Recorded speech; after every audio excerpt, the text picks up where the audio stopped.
Vamos aplaudir a Ele, render louvores, porque Ele é bom.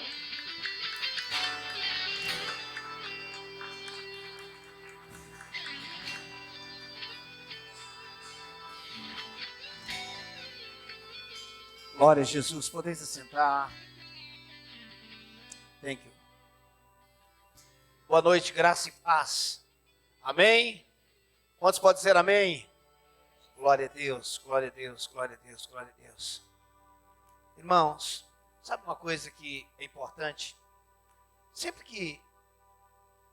Quando nós entendermos o princípio de autoridade, a autoridade não é alguém, a autoridade é o que está sobre esse alguém. A autoridade, não é esse assunto não, tá?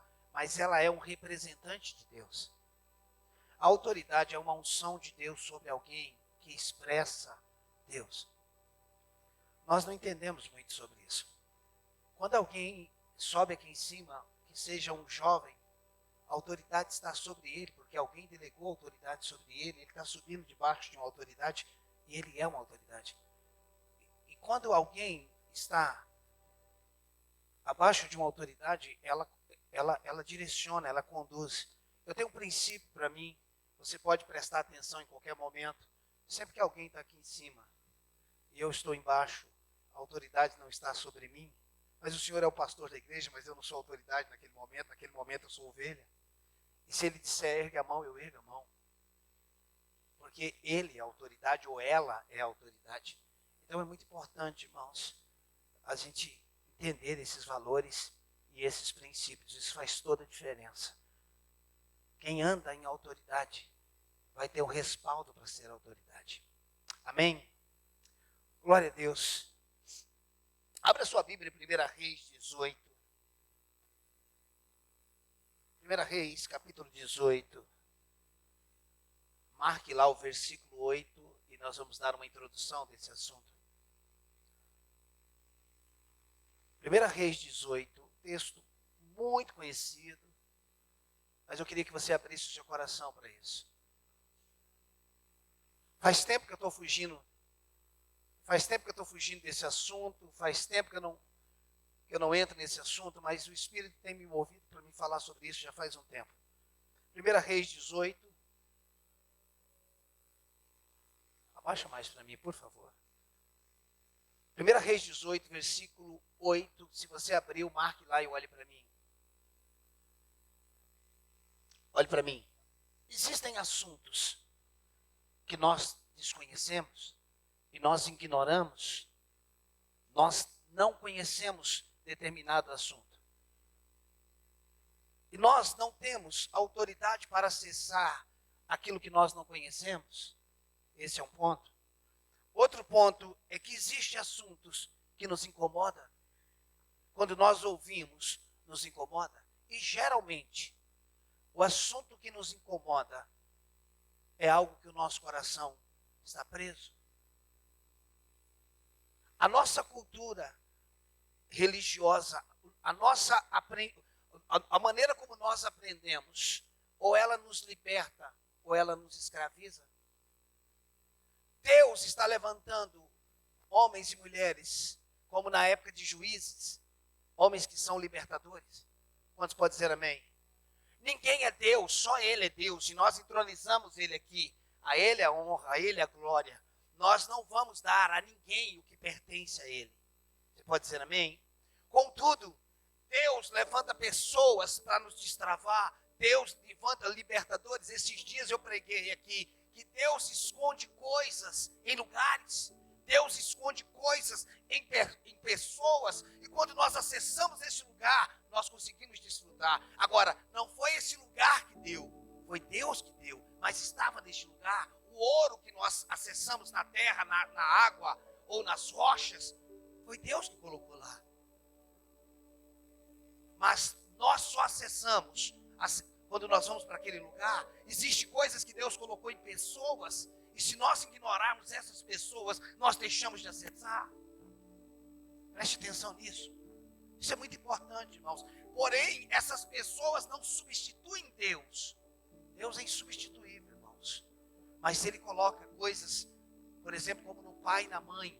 Honra pai e mãe para que tenha longos anos sobre a terra. Ele colocou isso no pai, e quando você honra, você desfruta disso. Existem coisas que Deus colocou na mulher, e se o marido não acessar a mulher, ele não desfruta. Existem coisas que Deus colocou no marido, e que se a mulher não acessar o marido, ela não desfruta. Por que Deus fez isso? Exatamente eu não sei. Mas eu penso que é para nos manter humildes, para nos colocar, ou para nos manter no caminho de interdependência.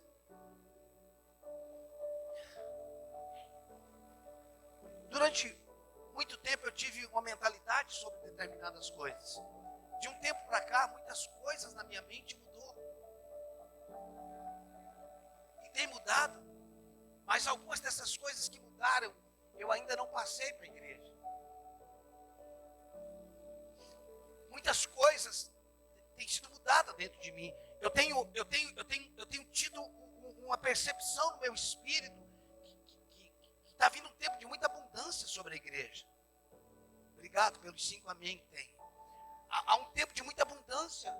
E quem me conhece, que está comigo há anos, sabe que esse não é um assunto que eu sou de entrar. Mas tem algo no meu coração. E ontem nós estávamos em Campinas, na reunião de pastores, e eu fui chamado para falar da oferta. E depois o Juscelio, quando pregou o microfone, ele disse, o que o Ricardo disse é verdade, é um tempo de muita abundância sobre a igreja. Só que nós precisamos entender como acessar isso. Não tenha medo sobre tudo que você já ouviu. Para cada fundamento que Deus libera, o diabo cria uma versão falsa. Você já encontrou alguma nota de R$2 falsa? Eu estou perguntando, mas eu já sei a resposta. Não existe. Não existe nota de R$2 falsa. Por quê? Porque o trabalho que dá para fazer uma nota de R$2 falsa é a mesma que dá para fazer 50. Então, para que falsificar o que não tem valor? Só se falsifica o que tem valor. Dá para entender isso? Significa que para cada verdade que distorceram e falsificaram, é porque existe um fundamento poderoso. E aquilo que foi falsificado é porque tem poder. Sempre que você encontrar uma doutrina falsa, veja o lado verdadeiro daquela doutrina, porque ela é poderosa. Por quê? Porque se fosse frágil, se não tivesse poder, não seria falsificado. Por que hoje o princípio da autoridade foi banalizado? Por que existe uma falsificação na autoridade? Manipulação, imposição, bruxaria, domínio. Mas isso cancela a autoridade verdadeira? Só foi criada uma versão falsa porque o verdadeiro é poderoso.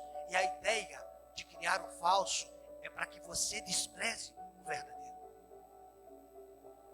Então, muitas vezes nós estamos feridos por causa da nossa criação. Nós estamos feridos por causa de toda a doutrina, de tudo aquilo que nós fomos ensinados ou tudo aquilo que nós vimos de errado com aquela doutrina. E a partir de agora, a gente não acredita mais naquilo. E essa é a ideia do diabo, que você não acredite mais num princípio, porque você aprendeu de forma errada ou porque aquilo foi distorcido. Eu quero que nós entendamos, eu quero começar por aqui, que a fé é a base para todo milagre. Amém? A fé é a base de todo milagre. Eu não estou falando da fé que faz. Tem gente que diz que a fé faz. A fé não faz. A fé acessa.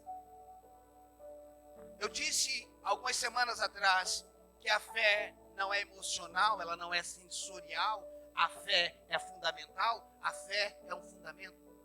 Amém? Ao mesmo tempo que a fé é um fundamento, a fé é uma base de confiança. Nós já vamos ver o texto. A fé é uma base de confiança. Crer não é reflexo de um entendimento. Nem sempre nós cremos porque entendemos, mas só podemos crer porque confiamos. Nem sempre crer é a base de um entendimento. Eu entendo, por isso que eu creio. Não. Nem sempre. A Bíblia diz em Hebreus 11, pela fé, Hebreus 11, 2, 3, diz assim, pela fé entendemos? Não entendemos pela fé. Depois que você anda na fé, você entende. Mas a fé, o entendimento nem sempre é a base da fé. Porém, confiança é: você só acredita em quem confia. Então, a base para todo milagre é a fé. E a base da fé é a confiança.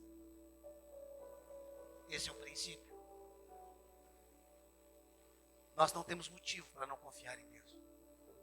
Nós não temos motivo para desconfiar do Senhor. Ele é fiel. Eu sei que essa ideia de Ele é fiel, ainda que verdadeira, virou um jargão. Deus é fiel. Eu acho que é jargão falar quando nós não temos entendimento do que estamos falando, é simplesmente um jargão. Vamos ler 1 Reis 18, a partir do versículo 8. Aleluia, glória a Deus. 1 Reis 18, 8 diz assim: respondeu-lhe ele: sou eu, vai. É isso mesmo? 1 Reis? Estou em 1 Reis? Ok, vamos lá. Não, gente, não é 1 Reis, eu estou lendo coisa errada, eu anotei errado. Deixa eu ver isso, gente, presta atenção, perdão. Credo, eu fiz a mensagem e eu anotei errado. 1 Reis 18, só a chave, irmãos, por favor, acho que eu anotei errado.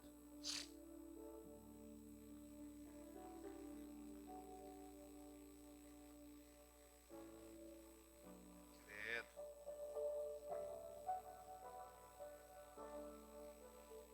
1 Reis.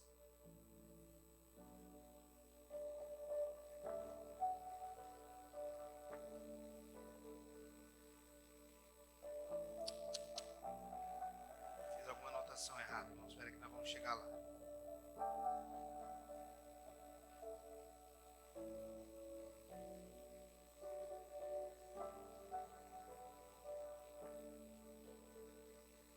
Primeira Reis 17, perdão. Versículo 8, me perdoe, gente. 1 Reis 17, verso 8. Amém?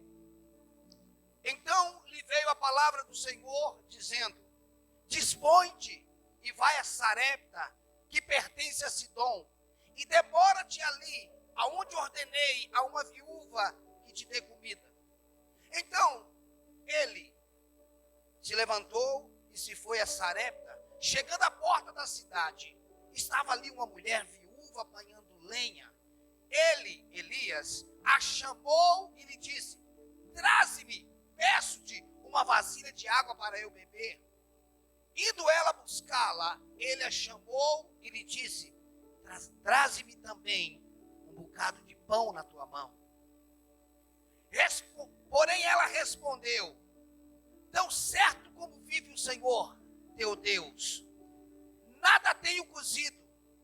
Há somente um punhado de farinha numa panela e um pouco de azeite numa botija. E vês aqui, apanhei 2 cavacos e vou preparar esse resto de comida para mim e para o meu filho.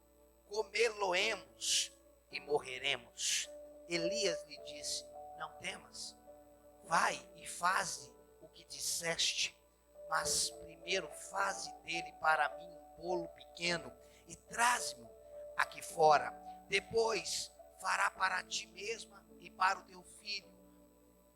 Porque assim diz o Senhor, Deus de Israel: a farinha da panela não acabará e o azeite da botija não faltará, até o dia em que o Senhor fizer chover sobre a terra. Foi ela e fez segundo a palavra de Elias. Assim comeram ele, ela e a sua casa muitos dias. Da panela a farinha não se acabou, e da botija o azeite não faltou, segundo a palavra do Senhor, por intermédio de Elias. Eu creio que nós devemos fazer uma pergunta após lermos esse texto. Passagem conhecida, Elias e a viúva de Sarepta. Eu penso que a gente pode fazer uma pergunta após ler esse texto. Porque nós temos um profeta que o riacho secou, o corvo não veio mais trazer comida, e nós temos uma viúva. Deus tinha falado para Elias que tinha levantado uma viúva para sustentar ele. Só que quando Elias chega lá, a viúva não era rica, A viúva estava com a última refeição, saiu só para pegar lenha, para preparar a comida. A pergunta que eu disse que nós devíamos fazer após lermos essa passagem é a seguinte: quem é o milagre de quem nessa passagem? A viúva é o milagre para Elias? Ou Elias é o milagre para a viúva? Preste atenção. Pastor, a viúva foi um milagre para ele. Está com calma. A viúva era um milagre para Elias? Ou Elias era um milagre para a viúva?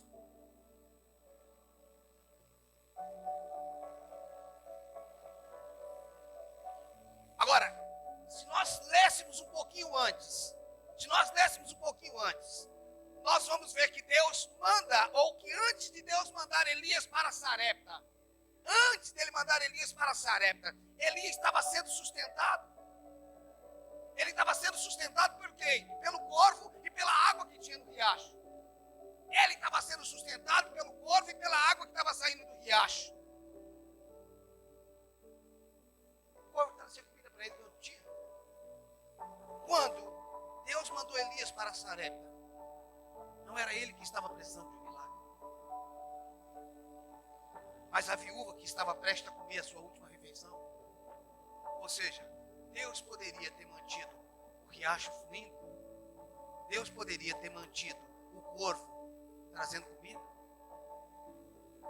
Então aqui nós já temos a resposta para a pergunta. A viúva não era um milagre para Elias. Elias era um milagre para a viúva. Preste atenção. Elias estava sendo sustentado diretamente por Deus. Era uma época de seca e Deus preparou o riacho de Querite.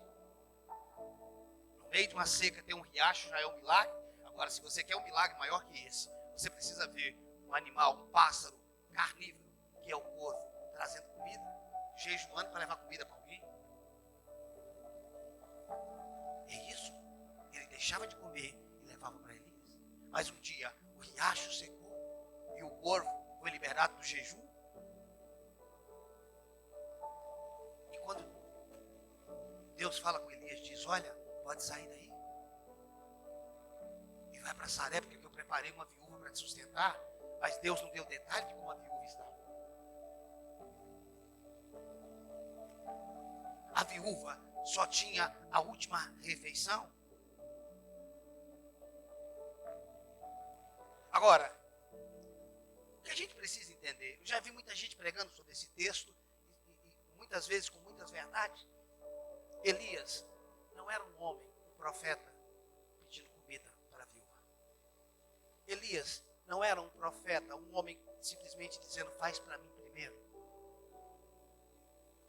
Porque eu já vi pastores dizendo: se fosse nos dias de hoje, sairia nas folhas, na internet, nas páginas de jornais: homem, mau caráter, pastor bandido, profeta bandido, usurpa, toma a última refeição de uma pobre viúva e do seu filho. Só que eu olhando para esse texto, não era simplesmente Elias pedindo comida. Era uma representação de Deus dizendo: para mim primeiro. Porque Elias liberou uma palavra para ela. Ele disse: assim diz o Senhor. O que ele está dizendo é o seguinte: essa palavra que eu estou te dando para você fazer para mim, não é diretamente para mim. O que você entregar para mim, você está entregando para ele. Porque a representatividade pode estar na figura de um homem, mas não é um homem. A representatividade pode estar sobre uma mulher, mas não é uma mulher. Nós não vamos estender muito, irmãos, mas nós poderíamos ler textos como: quem recebe vocês, a mim me recebe, e quem me recebe, recebe aquele que me enviou. Ou seja, quando alguém está recebendo, você está recebendo Cristo, e por estar recebendo você, está recebendo Cristo, está recebendo o Pai. O que é isso? Isso é representatividade.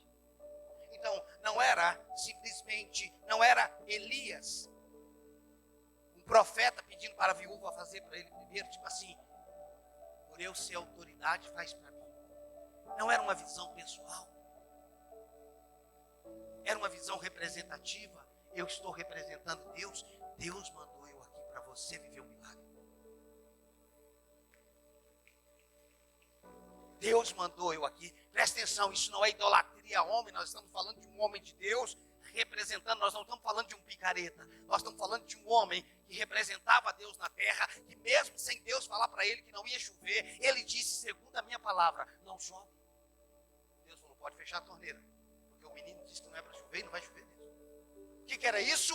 Isso era um representante. É o que está faltando na terra hoje. O que está faltando na terra hoje é uma igreja consciente de representatividade. Nós não estamos aqui para focar em nós. Nós estamos aqui para representá-lo. E não para representá-lo apenas como servo, ainda que somos. Não para representá-lo apenas no serviço, mas para representá-lo como ele em nós e nós nele. Não é para fazer as coisas apenas no seu nome, é para fazer nele, por ele e para ele. Eu sei que no nome dele nós expulsaríamos demônio, mas é muito mais que isso. Nós nos tornamos um. Quem se encontrava com Cristo tinha um encontro com Deus. E quem se encontra conosco deve ter um encontro com Cristo. Não é sobre você, é sobre Ele. Dá para entender isso? Isso é representatividade. Então, Elias era uma representação de Deus. E qualquer coisa que aquela viúva fizesse para Elias, ela estaria fazendo para Deus. Eu estou falando de algo sério, irmãos. Eu não estou falando de homens egocêntricos que usurpam, que violenta a igreja para se dar bem. Não é disso que eu estou falando. Com muito temor eu falo que eu estou falando nessa noite. Eu estou falando de homens de Deus que representam Deus, que não têm os seus anseios pessoais em nome de Deus, mas homens que estão falando em nome de Deus, que estão representando Deus.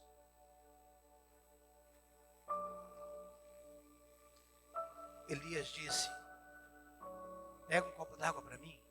E água ela tinha mesmo que estava em escassez, porque ela não questionou. Quando ela saiu para buscar água, ela não fala, eu não tenho água. Ele falou, olha, já que vai trazer água, traz uma água covarde. Porque tem água corajosa ou tem café covarde, corajoso, né? Quando alguém te chamar para tomar um café, você pergunta se café é corajoso ou covarde. E as pessoas falam, o que significa um café corajoso? Ele vem sozinho, não tem nada acompanhando. Eu geralmente gosto do café covarde. Ele vem com pãozinhos, pãezinhos, uma bolacha, uma manteiga, um queijinho. Eu gosto do café corajoso, de um café covarde. Então, Elias está dizendo, eu quero um copo d'água covarde, eu quero alguma coisa mais acompanhada. Faz um bolo para mim, prepara e traz para mim. Ela disse, olha só, a água não tem problema, mas o bolo, primeiro que eu não tenho nada cozinhado, não tenho nada feito, porém, eu tenho um pouquinho de farinha, um pouquinho de azeite. Você está vendo esse cavaco que eu preguei? Eu vou acender a fogueira, vou fazer a minha última refeição e nós vamos morrer. Ela está dizendo, eu não tenho mais perspectiva, eu não tenho mais nada. Tipo assim, não tem de onde vir, acabou, a crise atingiu todo mundo e eu estou com a minha última refeição. Presta atenção. E Elias disse, ok, faz do jeito que você falou, mas faz para mim primeiro. Ele não está falando dele. Elias, pelo homem que era, ele não ia assaltar uma viúva. Elias, por quem ele era, ele estava representando Deus. Agora, preste atenção. Aquela viúva precisaria ou precisava tomar uma decisão. Ou ela focava na sua necessidade, ou ela aceitava a palavra que havia recebido. Ela tem o último prato de comida, ela tem a última refeição. Ou ela precisaria decidir, ou eu vou comer essa comida, porque pelo menos eu tenho garantia, ou eu vou acreditar no que esse homem está falando, ou eu vou receber a palavra dele.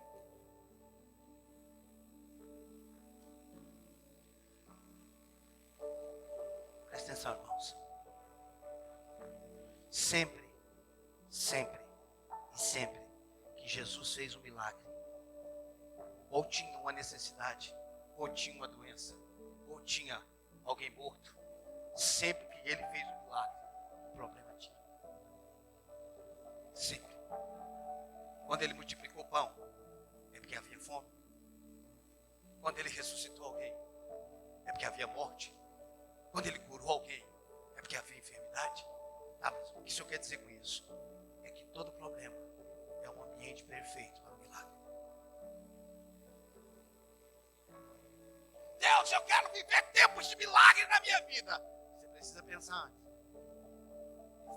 Senhor, eu quero viver tempos de milagre. E Deus diz, pois é, para acontecer um milagre precisa haver um problema. Dá para entender isso? Não.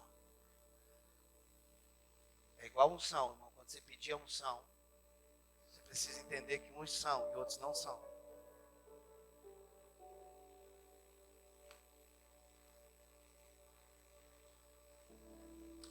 Preste atenção. Quando você diz, eu quero viver milagres, Deus está dizendo, eu vou preparar um ambiente para que eu manifeste um milagre na sua vida. Bom, tem gente que já não vai mais orar por milagre. Eu não quero mais viver milagre, deixa o jeito que está, já está bom. Agora, preste atenção, a fé, eu comecei falando que a fé é a base de todo milagre. Que a fé é confiança.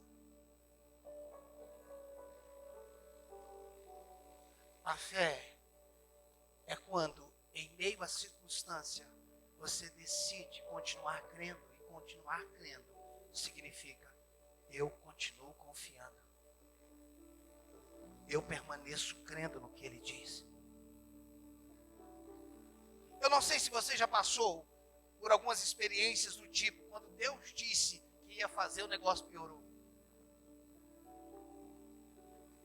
Por quê? Quando as coisas pioram depois de uma palavra, é onde a sua confiança vai ser testada. Você nunca estará em problemas por manter a sua confiança em Deus. Nunca. Nunca. Nunca.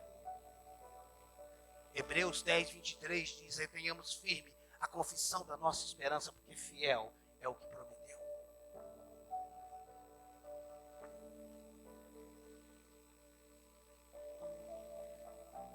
O salmista Davi disse em Salmos 37, 25, fui moço, agora sou velho, mas nunca vi desamparado o justo. A base dele era a confiança.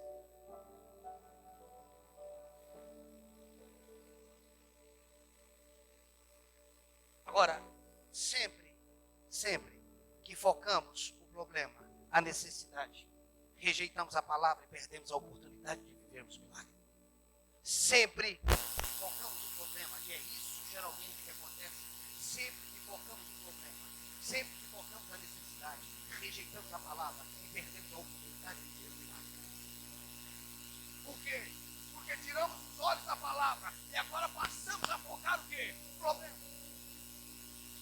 Passamos a focar o quê? A falta. Peraí, esse mês só entrou isso, só dá para isso. Nós estamos focando o quê? A falta, a necessidade. Olha, tudo indica. O marido já chama a mulher e falou, segura a onda. Esse mês o negócio vai ser justo. Ô irmão, se for para ser justo, vai ser da vontade de Deus, porque justo é isso. É ser como Ele quer que seja. Ó, esse mês eu não fiz como deveria fazer, não trabalhei como deveria trabalhar. Ó, você viu que eu não sei trabalhar, você viu? Isso é foco no problema.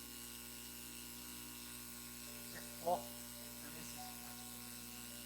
Todas as vezes que focamos na necessidade, ignoramos a palavra, e por nós ignorarmos a palavra, começamos a viver o que temos ou focar no que não temos.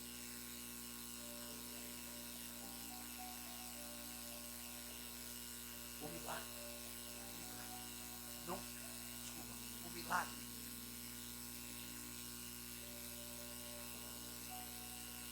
O milagre nunca está dentro.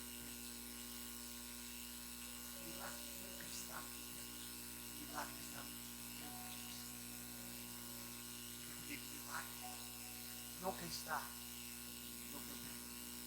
O milagre sempre está no que Deus diz.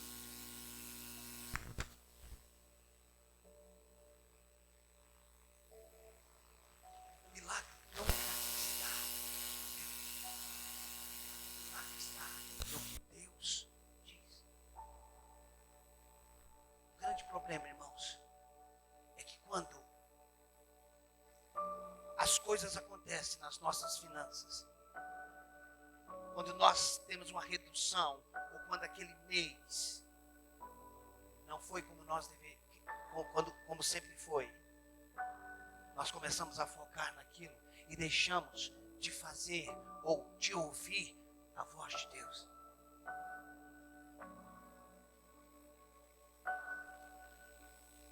Preste atenção, Deus não se agrada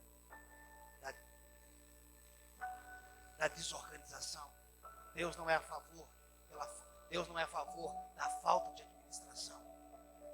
Deus não é a favor do desperdício e da falta de administração. Mas muitas vezes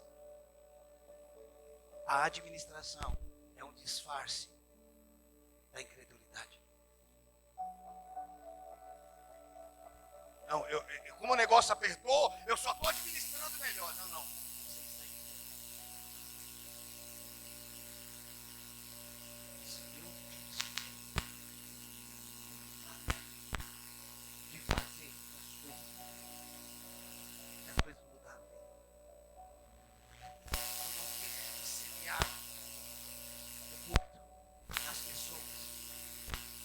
As coisas mudaram.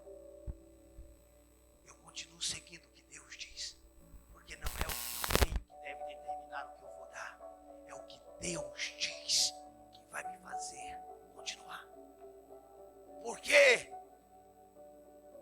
Se eu só dou quando tudo estava bem, eu dava daquilo que eu tinha de sobra, é onde eu tinha base de confiança. Mas quando eu dou daquilo que aparentemente não vai dar, eu estou dizendo, Deus, eu estou priorizando o que o Senhor diz. Quem me sustenta não é o quanto eu ganhava, é o que a tua palavra diz. Eu vou continuar crendo no que o Senhor diz. Está entendendo isso? Olhe para mim. Nós caímos, e às vezes somos supridos. Nós achamos que estamos vivendo em milagres. Muitas vezes o milagre que nós estamos vivendo é fruto da semeadura que nós fizemos lá atrás. Porém, a crise, quando a crise vem, ou ela vai te dar autoridade, ou vai arrancar a autoridade que você estava para receber, para viver em lugares maiores. Vocês estão aqui, irmãos? Esse assunto pode te incomodar, mas talvez isso revele o nosso coração. E não estou fazendo isso para tirar nada de você, é simplesmente um entendimento para nós entendermos o que Deus quer fazer nesse tempo. Porque o que está vindo, não é para nós colocarmos a nossa confiança.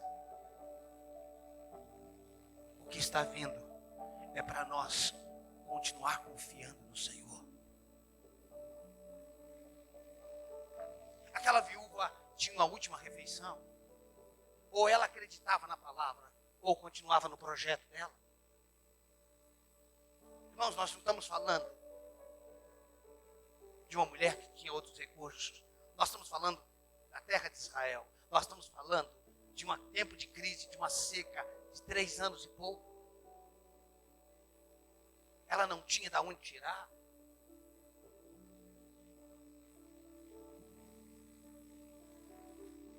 Presta atenção, irmãos, o nosso nível de autoridade está escondido no nosso nível de obediência.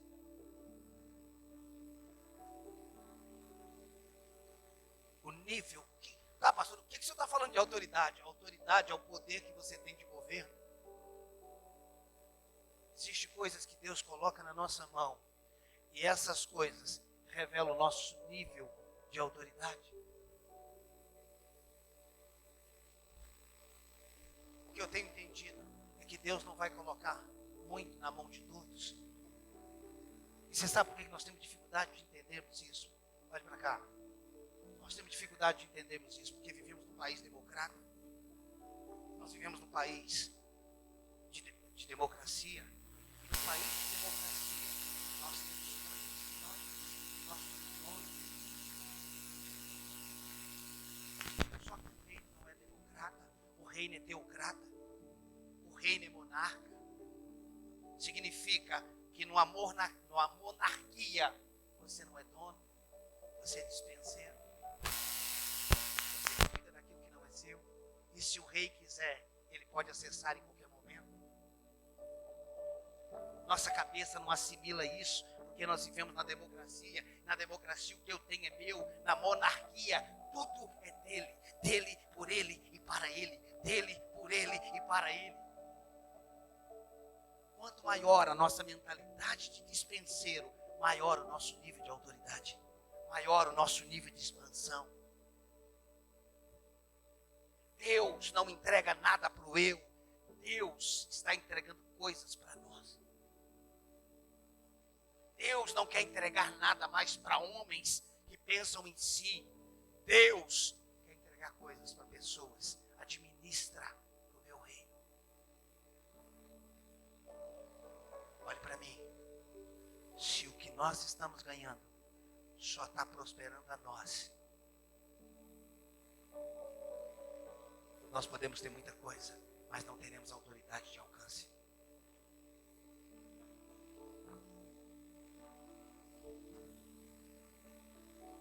Se o que nós estamos ganhando só está nos dando poder de compra, continue, mas você não terá autoridade de alcance.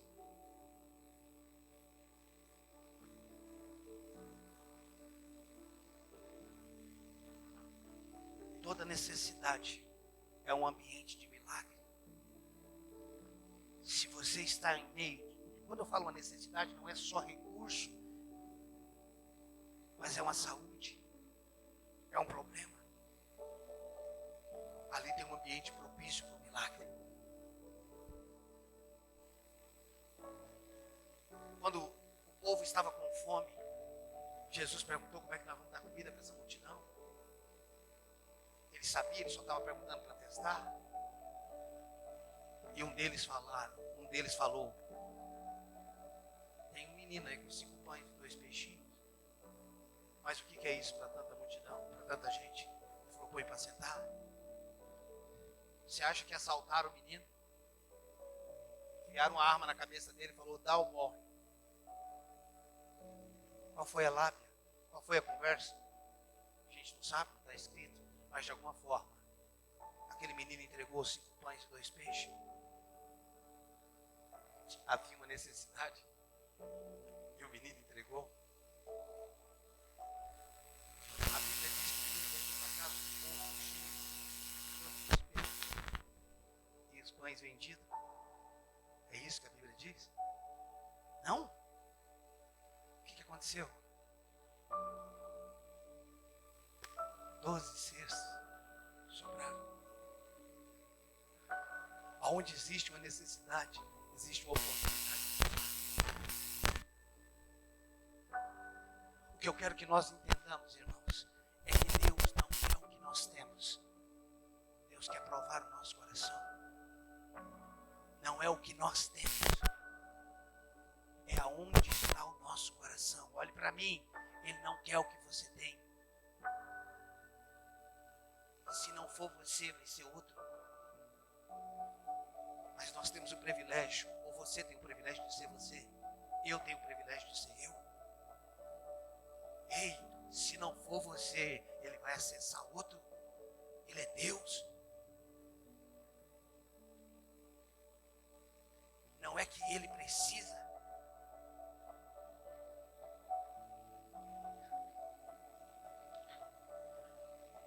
Abra comigo 1 Coríntios. Aleluia. 1 Coríntios.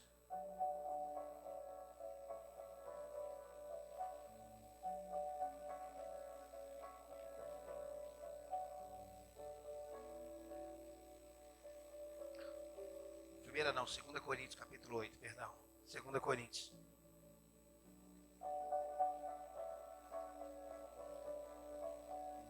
Segunda Coríntios capítulo 8.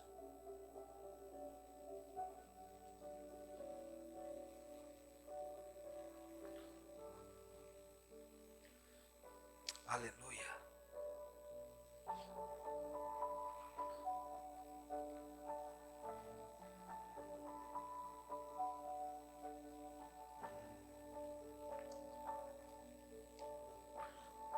Não é 2 Coríntios 8, é 2 Coríntios 9. Hoje está difícil, irmão. Perdão. 2 Coríntios 9, acho que é o cansaço. Final de semana, pregando em Vila Prudente de manhã, Guarulhos à noite. Segunda-feira aula, ontem reunião. 2 Coríntios capítulo 9, versículo 10. Diz assim: ora, aquele que dá semente ao que semeia, e pão para alimento também suprirá e aumentará a vossa sementeira e multiplicará o fruto da vossa justiça. Olha o começo do versículo. Ora, aquele que dá semente ao que semeia, e pão para alimento. Presta atenção, por que Deus está dando semente para a gente semear? E pão para a gente comer? Por que a gente desenvolveu a ideia que a gente está vindo dar alguma coisa para Ele, se é Ele que dá semente para a gente semear? E por que se é Ele que nos dá para a gente semear, por que Ele está dando? Por que eu te dou 100 reais para você dar 100 reais para mim? Não faz sentido, eu fico com 100 e não preciso dar nada para você. Por que Ele está dando semente para quem semeia? Por que Ele dá coisa? Porque dele, por Ele, para Ele são todas as coisas. Por quê? Que Ele dá coisa, te distrai para mim. Ele está te dizendo: eu quero provar o seu coração naquilo que eu te dei. Eu quero ver qual é a sua base de confiança, se você continua crendo, ou se você passou a confiar naquilo que eu te dei.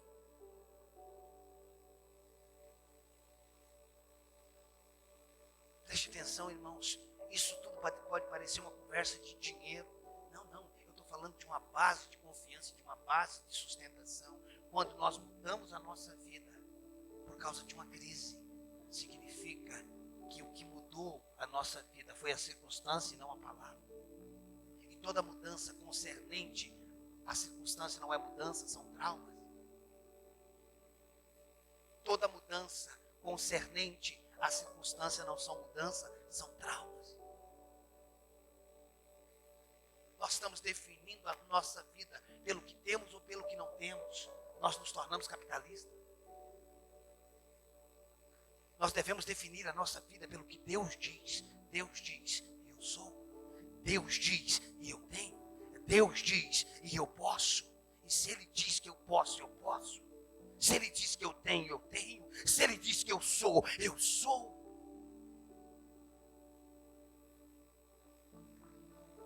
Tá, pastor, por que nós nos tornamos capitalistas? Porque nós nos definimos pelo que temos. O nosso valor está em quanto temos na carteira ou no banco.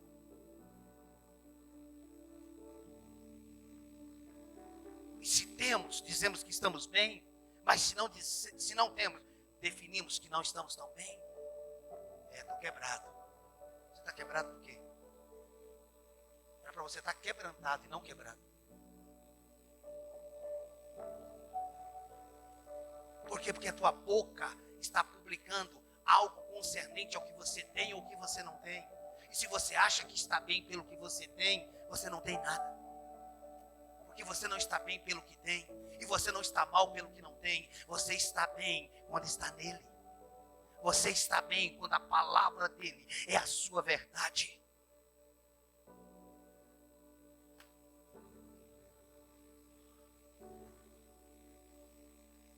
Eu e o Cleito conhecemos um rapaz do interior de São Paulo. Não vou citar muito detalhe porque fica muito fácil. O Marcelo também conhece. Que há um ano atrás,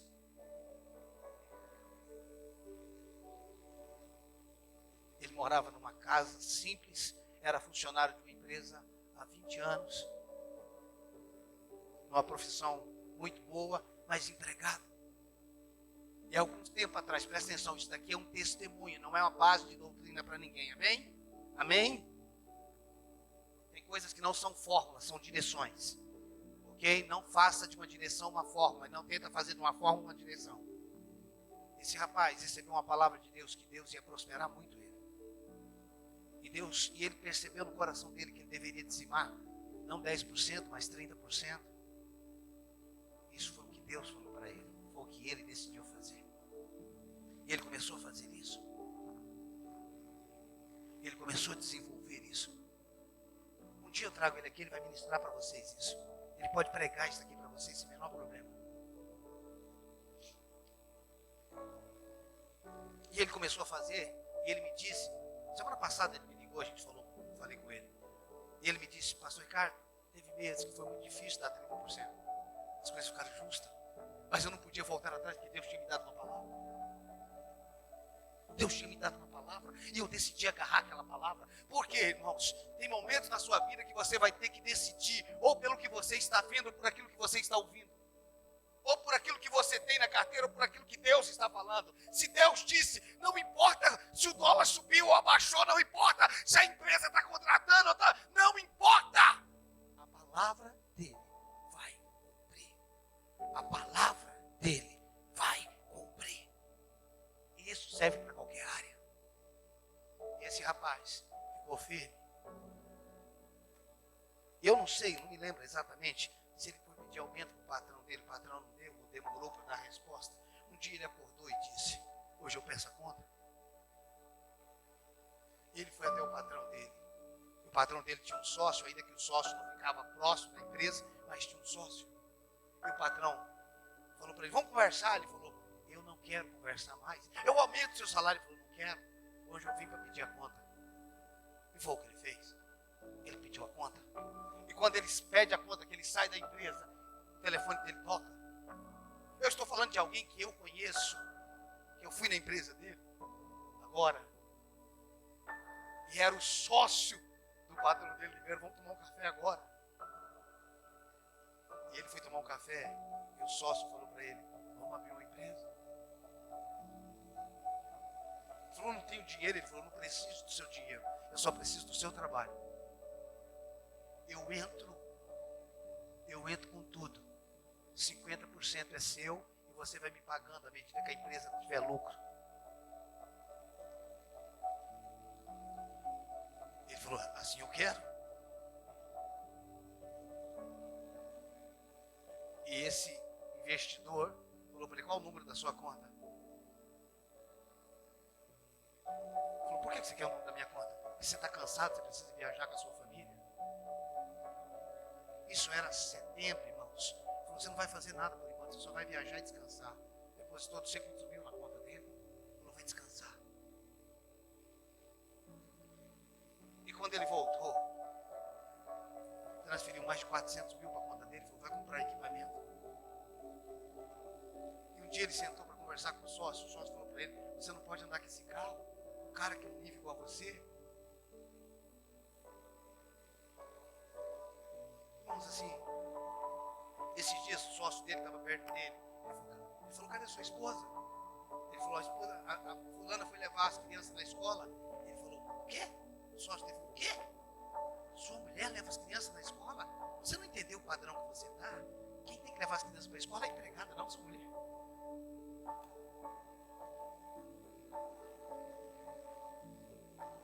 Irmãos, eu sei que tudo isso pode ser conversa, mas eu entrei na empresa. Ele falou para mim semana passada, pastor, eu estou terminando de pagar a parte que era do meu sócio. Eu estou terminando um ano, no meio da pandemia, vai fazer um ano que eu tenho uma empresa, com patrimônios de 1,5 milhão. Eu não gosto de falar número, irmãos, que parece que eu estou terminando um ano. No ano da pandemia eu comecei a me dizer empresa, 1,5 milhão. Eu falei, e aí? 5, 6 carros da empresa pagam. Todo mês faz uma oferta na minha vida, glória a Deus. Todo mês ele faz uma oferta na minha vida. Mas isso ele fazia quando ele era empregado. E ele falou para mim esses dias, Deus me disse algo. Você continua com esse, hoje ele está tirando, não é que ele ganha não. Ele está tirando 4 vezes o que ele tinha como salário. Porque ele estava pagando a parte do patrão. Deus falou para ele, quando eu te der uma retirada de 100 mil mensal, eu quero que você continue com os 30%. Se ele entrar aqui, ele sentar no nosso meio, você não sente diferença, ele é igual nós. Eu falo para ele que ele não sabe nem onde ele está, a cabeça dele ainda não mudou. Ele continua com o mesmo jeito. Foi comer churrasco na casa dele, menino precioso. O que é isso, irmãos? Ah, pastor, isso foi a oportunidade. Oportunidade? Isso foi uma palavra recebida no coração dele, que ele decidiu viver. Eu falei de fórmula aqui, irmão? Eu falei para todo mundo fazer isso? Não. O que eu quero que você... Nós já vamos encerrar. O que eu quero que você tenha é o entendimento dessa verdade, o que Deus quer fazer nesse tempo. Até o final do ano, Deus vai mudar a história de pessoas na vida profissional, na vida financeira. Eu não estou falando de barganha, pelo amor de Deus, eu não estou falando de barganha, eu não estou falando de nada disso. Eu estou falando de nós entendermos o que Deus quer fazer nesse tempo com a igreja. Homens de negócio, mulheres de negócio, que vão viver numa dimensão que nunca imaginou na sua vida. E por que Deus está fazendo isso? Para honrar você, que na verdade vai honrar Ele, e que vai expandir o reino. Entenda isso. Nunca foque na necessidade, nunca. Porque tudo que você foca expande.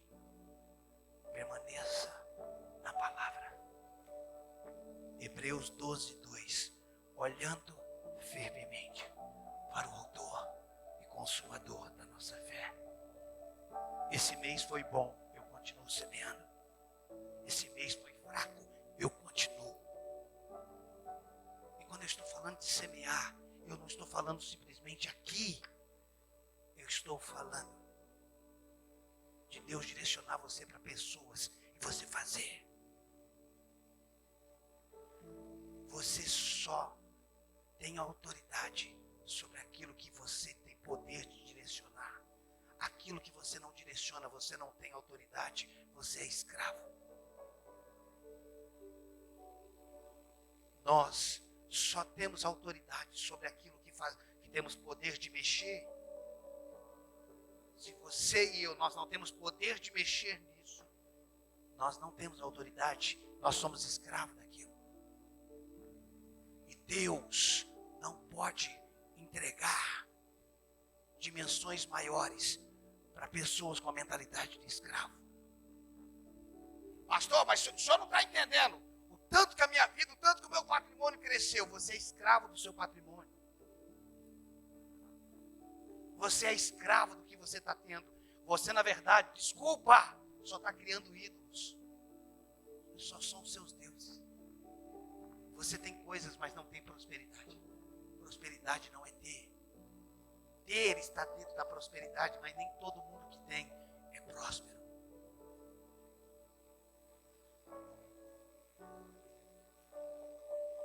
Às vezes, irmãos, Deus permite que a nossa alma seja ferida para revelar o nosso coração.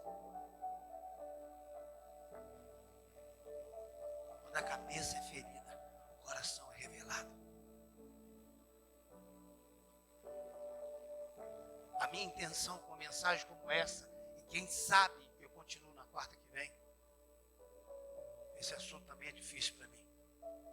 Por isso que eu dei uma volta tão grande para começar.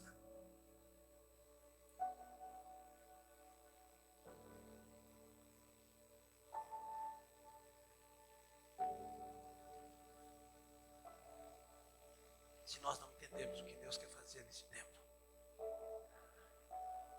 eu não estou falando, olhe para mim, eu não estou falando de dias melhores.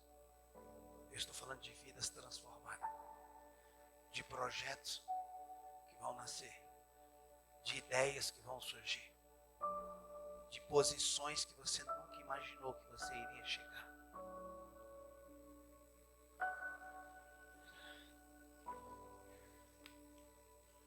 Agora, por quê que Ele quer fazer isso? expandir o reino. Ele está dizendo para você: o que eu coloquei na sua mão é meu. É para você administrar. Desfrute, mas nunca se esqueça, é meu. Ele está dizendo: desfrute, mas é meu. Tome conta. E quando eu falar para você, mande para a África, mande para a Índia, manda para o Nepal, mande para o Amazonas, mande para a igreja local, mande para pessoas. Faça. Administre. Por isso que Paulo diz: tendo tudo e não possuindo nada. Nós fomos chamados para ter, não para possuir. Tenha. Irmãos, eu sinto no meu coração que se eu não rompesse essa barreira de pregar isso, eu estaria retendo de vocês o que Deus quer fazer. E se vidas, se até o final do ano nós não ouvirmos pelo menos um testemunho de uma vida que foi mudada radicalmente, você pode dizer no final do ano: pastor Ricardo mentiu. Eu sei do que eu estou falando.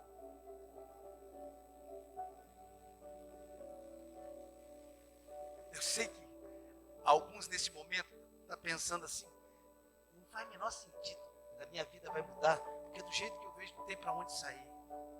Não é para você olhar para você. Tire os olhos de você. É para colocar os olhos na palavra. No ramo que eu estou, no que eu faço, não tem como acontecer. Você está olhando para a circunstância. É para você receber nessa noite essa palavra, como se só você estivesse aqui. É para você receber essa palavra, como se só você estivesse aqui. E eu estivesse falando, eu não, Deus estivesse falando com você. Eu só te peço uma coisa. Não ignore. Eu só te peço uma coisa. Não ignore pensamentos de projetos e coisas que vão surgir ou que já estão surgindo. Pastor, veio um negócio na minha cabeça, uma coisa boba. Não tem coisa boba. Mas é um absurdo. É isso mesmo, vai ser um absurdo.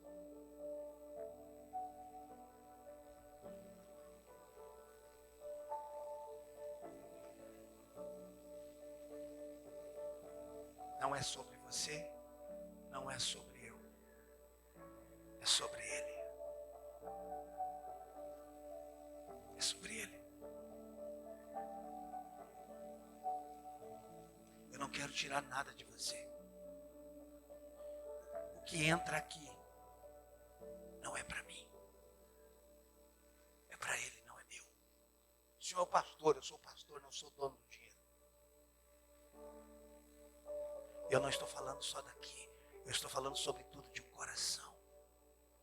Eu estou falando de homens e mulheres que vão dar passos maiores. Escute. Acho que eu nunca preguei uma palavra assim, para me sentir tanta unção como eu estou sentindo. Escute. Muitos de nós fomos limitados pelos nossos pais, pela pobreza que nós recebemos, e eles não tiveram culpa. Eles não tiveram culpa. Mas Deus está nos libertando. Deus está nos levando para um outro lugar, para um outro nível. Deus está nos levando para um outro lugar, para um outro nível.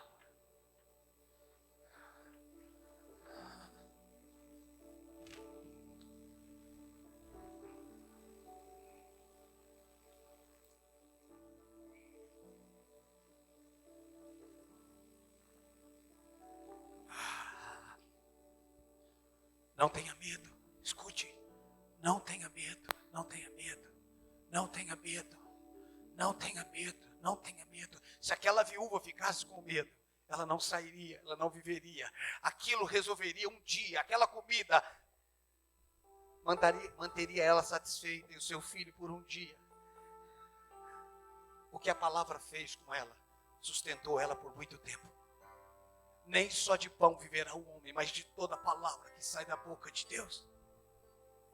Nem só de pão viverá o homem, mas de toda palavra que sai da boca de Deus. Nem só de pão viverá o homem, mas de toda palavra que sai da boca de Deus.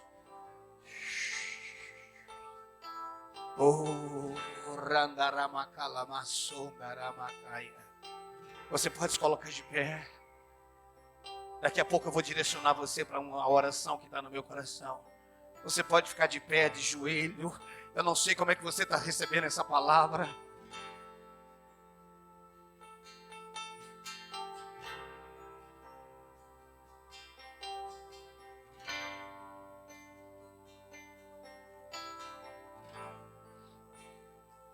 Estás aqui, movendo entre nós, te adorarei,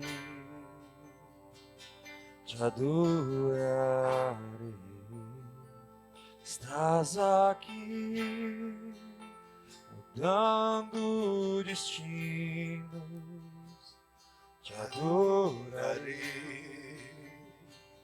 Te adorarei, estás aqui, operando milagres, te adorarei, te adorarei, estás aqui, transformando nossas vidas. Te adorarei, te adorarei. Meu Deus é um Deus de milagres, Deus de promessas, caminho no deserto, luz na escuridão. Meu Deus, esse é quem tu és. Meu Deus é um Deus de milagres.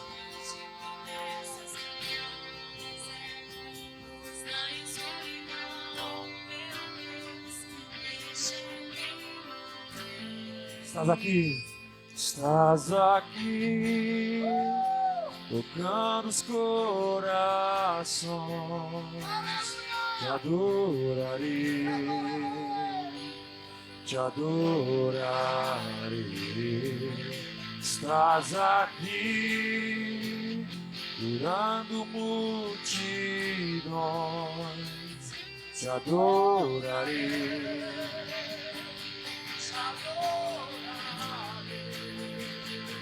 Estás aqui, restaurando os corações,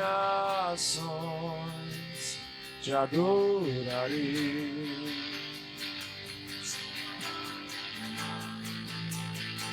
Estás aqui, transformando histórias, te adorarei.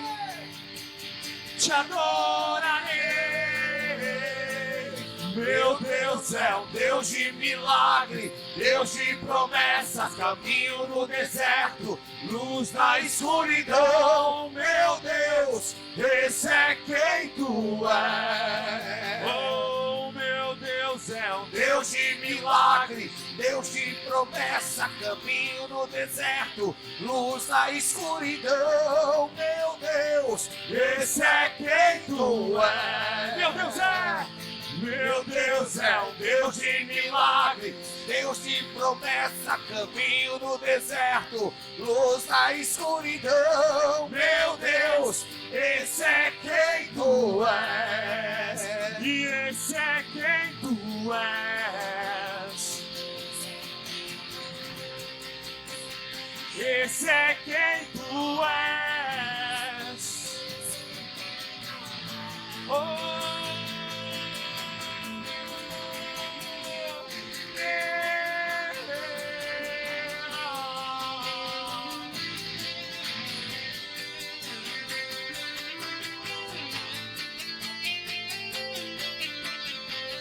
Me sustentaste até quando não vejo. Vamos, declare. Me sustentaste até quando não sinto, pois tu estás no controle.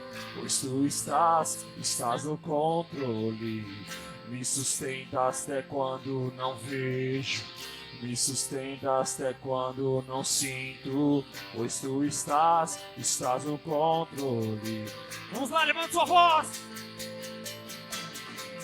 Me sustenta até quando não vejo, me sustenta até quando não sinto, pois tu estás no controle, pois tu estás no controle. Me sustenta até quando não vejo, me sustenta até quando não sinto, pois tu estás. Enxuga as lágrimas, restaura os corações. Tu és a resposta, Jesus. Enxuga.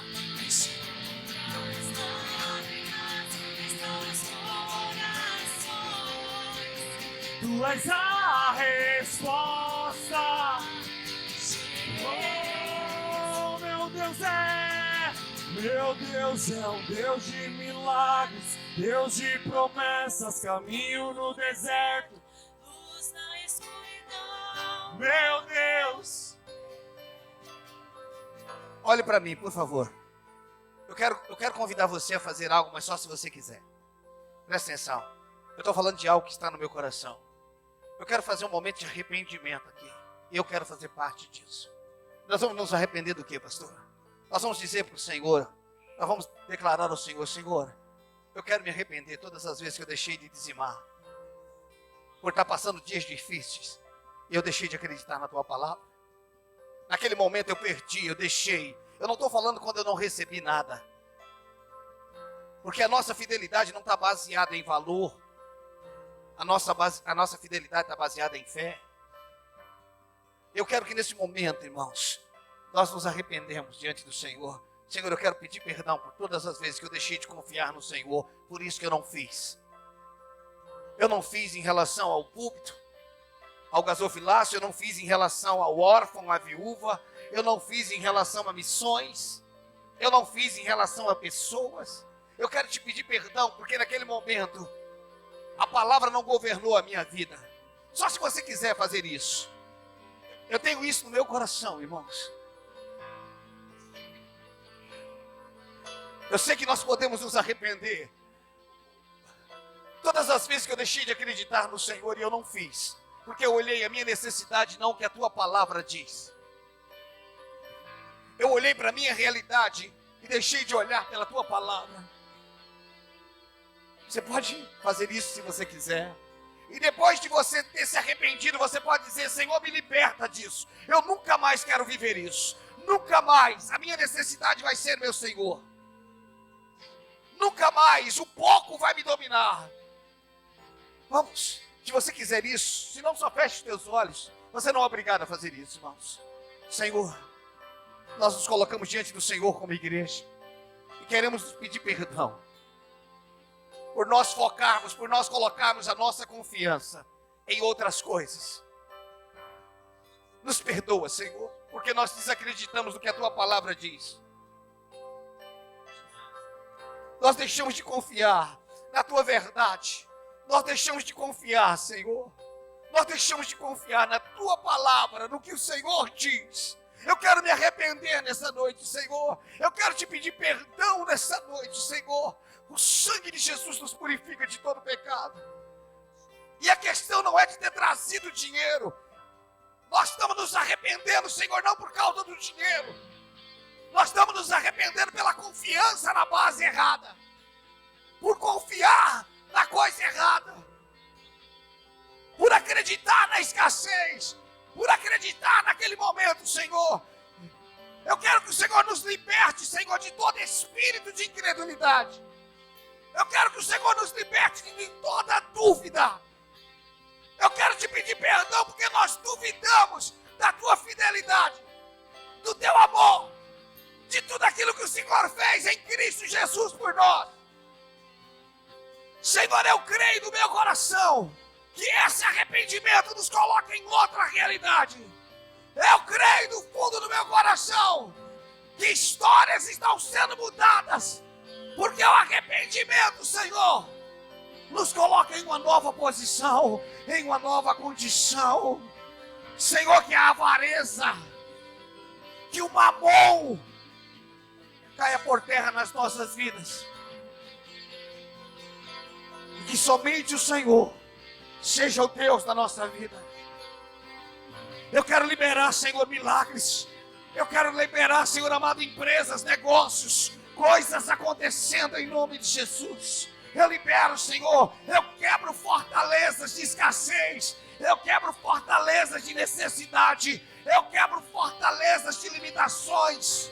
Eu quebro fortalezas em nome de Jesus.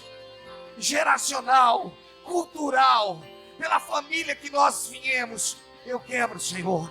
Eu quero declarar um povo liberto em todas as áreas. Em todas as áreas, um povo liberto. Um povo liberto, um povo liberto, um povo liberto, um povo liberto, um povo liberto pelo poder de Jesus Cristo, pelo poder de Jesus Cristo. Eu abençoo o teu povo. Eu abençoo o teu povo. Me sustenta até quando não vejo. Me sustenta até quando não sinto, pois tu estás no controle. Pois tu estás no controle. Me sustenta até quando não vejo. Me sustenta até quando não sinto, pois tu estás no controle. Pois tu estás no controle. Me sustenta até quando não vejo. Me sustenta até quando não sinto, pois tu estás no controle. Meu Deus é um Deus de milagres, Deus de promessas, caminho no deserto, luz na escuridão. Meu Deus, esse é quem tu és. Oh, Deus de milagres, Deus de promessas, caminho no deserto, luz na escuridão. Meu Deus, esse é quem tu és.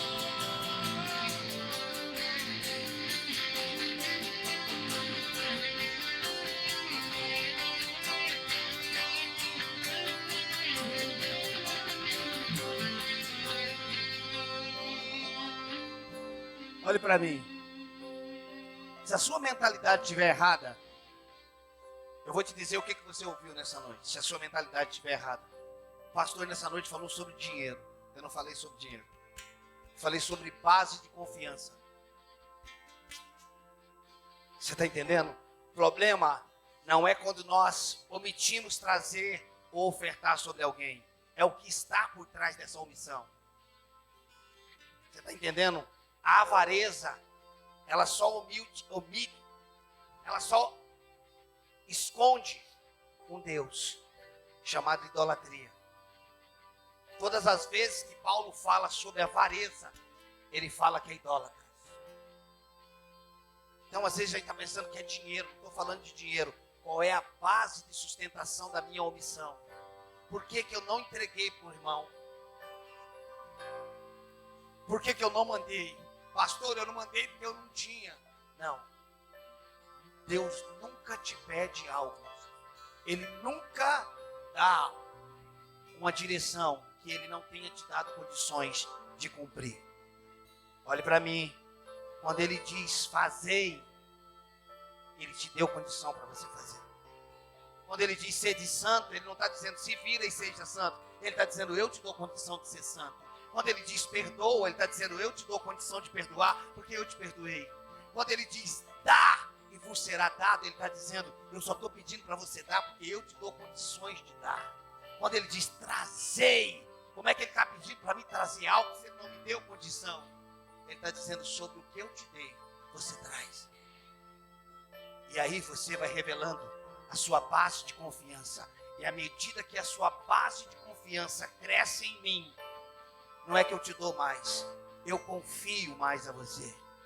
Não é que eu te dou mais, eu confio mais a você. Porque se eu te dei pouco, e você foi fiel no pouco, e não é fiel porque você me deu, porque tudo é meu. É fiel porque você cumpriu o que eu te direcionei a fazer. Você entendeu isso? Você entendeu isso? Para mim, irmãos, isso é um tempo de libertação nessa área.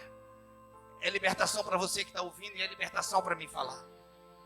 Porque eu tenho dificuldade, ou pelo menos tinha, estou sendo liberto também, em nome de Jesus Cristo. Quantos recebem essa verdade? Agora, eu vou ser mais ousado. Eu falei que até o final do ano a vida de pessoas não mudarem. Mas eu creio que tem coisa na sua vida que está mudando a partir de hoje. Hoje, a partir de hoje, você vai perceber que esse mês tem alguma coisa que foi diferente. E nem sempre o diferente é porque veio mais. Não, cuidado. Aí é lógica. E pode vir mais. A diferença, às vezes, é que veio o mesmo ou menos. E você fez mais do que o que fez quando veio mais. Você está entendendo isso? Em nome de Jesus.